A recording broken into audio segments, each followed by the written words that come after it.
Welcome to Midnight Hour Files. I'm Dee Dee. Tonight, we revisit a case that gripped the world: the disappearance of 3-year-old Madeleine McCann from Praia da Luz, Portugal, in May 2007. This episode is a careful, chronological, and respectful look at what happened, how the world responded, and why this mystery still haunts us. If you're with me, settle in. Segment 1. The Vacation. The McCanns, Kate and Jerry, traveled with their 3 children to the Algarve coast for a holiday at a resort in Praia da Luz. It was the sort of family vacation many of us take: rented apartment, short walk to a small beach, evening dinners. The town itself was quiet, partly seasonal, and the resort layout meant families clustered in apartments around the complex. The parents were on holiday with friends, a group of British families who called themselves the Tapas 7. They'd formed a routine. The adults would dine together in a nearby restaurant, while some of the children slept in the apartments. Listen, it's important to remember, this was not a high-crime environment by reputation. People let their children sleep while they ate nearby. But context matters. Dim lighting, unfamiliar streets, language barriers with local services, all of these mattered on that night. Segment 2. The night everything changed. We need to walk through the evening carefully. According to official accounts, on May 3, 2007, the children were put to bed in the McCann's ground-floor apartment in the early evening. The adults went for dinner at a tapas bar across the street. They were within sight of the complex and say they checked the children at intervals. At approximately 9:05 p.m., Kate, one of the parents, reportedly checked on the children and found them sleeping. Around 10 p.m., when a planned welfare check returned no response at the apartment, the door was opened and Kate discovered Madeleine was gone. Now, that's the skeletal timeline. There are conflicting reports about exact minutes and who saw what when, small differences in times, in recollections, in wording. But what matters is this: a 3-year-old simply was not where she had been minutes before. The discovery set off an immediate, frantic response. Segment 3. The discovery and initial response. The parents' reaction was immediate panic. Neighbors, holidaymakers, and resort staff joined the initial search that night, walking the complex, calling out, checking cars and alleys. Emergency services were summoned. The Portuguese police arrived and began their formal inquiry. Early hours turned into early days. Leaflets were printed, helicopters were involved, and volunteers scoured beaches and the surrounding countryside. What followed in those first 48 hours was chaotic and intense. People shared descriptions. International media descended. Witness statements were collected in many languages. In an investigation like this, the first hours are crucial. Evidence can be lost, memories blur, and small mistakes can ripple into larger controversies. Segment 4. A global investigation. The case very quickly became a global story. Within days, the disappearance dominated headlines from London to Lisbon, New York to Sydney. Cross-border cooperation began. Portuguese police led the investigation, but British authorities provided assistance, and later, Scotland Yard opened its own review. Volunteers, private investigators, and armchair sleuths all took part. The scale of attention helped in some ways. Tips flowed in from around the world, but it also created noise, false leads, hoaxes, and an intense media spotlight that amplified every twist. By the way, multi-jurisdictional investigations are complicated. Evidence standards differ between countries, and language and legal frameworks can slow processes. Those factors matter when you read later reports about lost evidence or procedural disputes.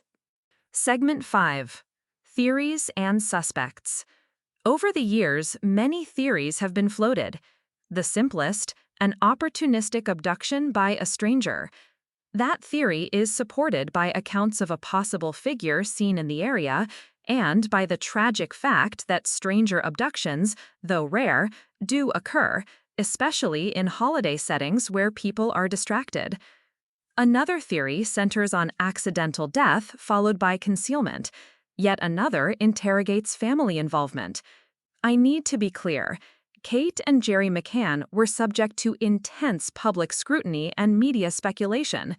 In 2007, Portuguese authorities briefly named them formal suspects, a status called arguido, though that designation was later lifted and they have maintained their innocence. In subsequent years, the focus shifted.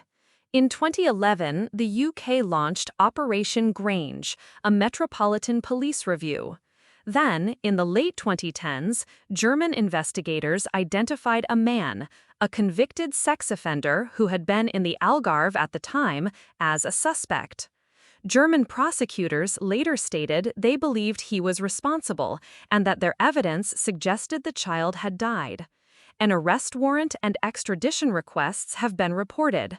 Investigations continue, and no criminal conviction has been secured. So, multiple theories, shifting leads, and, importantly, no final resolution.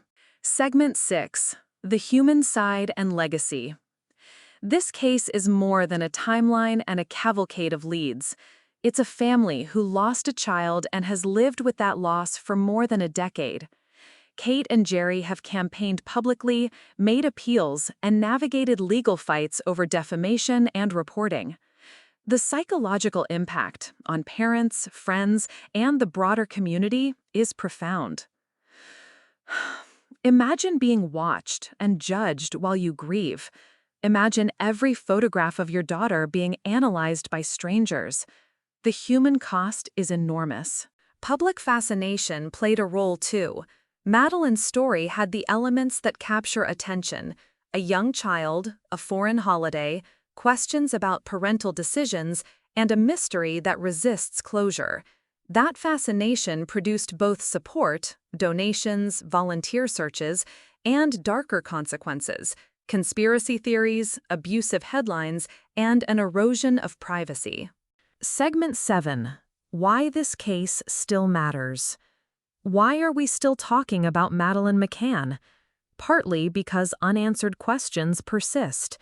Partly because the case exposed weaknesses in how missing person investigations are handled across borders, and partly because it forced a broader conversation about ethical true crime coverage.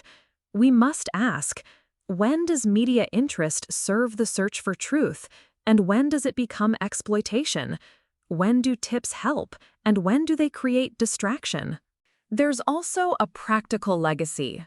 Missing person investigations now more routinely involve international cooperation, databases for cross-border crimes, and lessons about preserving early evidence and coordinating statements. These are concrete changes, born, in part, from hard lessons in cases like this. I want to pause here and reflect. The absence of a final answer leaves a cultural void. People want stories to end. Unresolved endings breed speculation. But the real point is the child at the center. The public's need for resolution matters less than the need for justice, clarity, and compassion. Segment 8. Theories versus evidence. We owe it to listeners to separate speculation from documented fact. There have been hundreds, maybe thousands, of tips and alleged sightings over the years. A few led to more serious investigative threads. Many were false leads. Investigators have followed up on sightings in Morocco, in Europe, and elsewhere. Several private investigators put forward their own reconstructions. None of these efforts has produced conclusive proof of Madeleine's fate. That ambiguity fuels both hope and frustration. We also have to acknowledge legal reality. Different countries have different rules regarding what authorities can say publicly. Prosecutors sometimes withhold information to protect active inquiries. So when official statements change, it doesn't always mean a contradiction. Sometimes it's prudence. Segment 9. The ethical dimension of consumption. As true crime listeners and creators, we have responsibilities. Sensationalizing grief doesn't help find answers. Amplifying unverified claims can damage lives. If you consume content about cases like this, ask, who benefits from this retelling? Is it the public good or entertainment value? It's okay to be curious. It's also necessary to be humane. Final segment. The legacy continues. Investigations persist in different forms, and families continue to hold out hope. The McCanns have become public figures, advocates for missing children, and also subjects of lawsuits about coverage. The case's place in public memory is cemented, but that doesn't mean resolution is any closer. The search for truth continues in court files, in police stations, in small bits of forensic evidence, and in people's memories. Outro. It's been years since that night in Portugal. The room, the apartment, and the timeline have all been examined again and again. But one question still remains.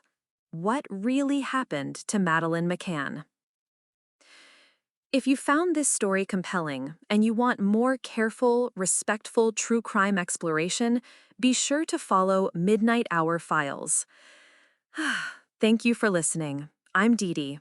Stay thoughtful, stay compassionate, and we'll be back with another case soon.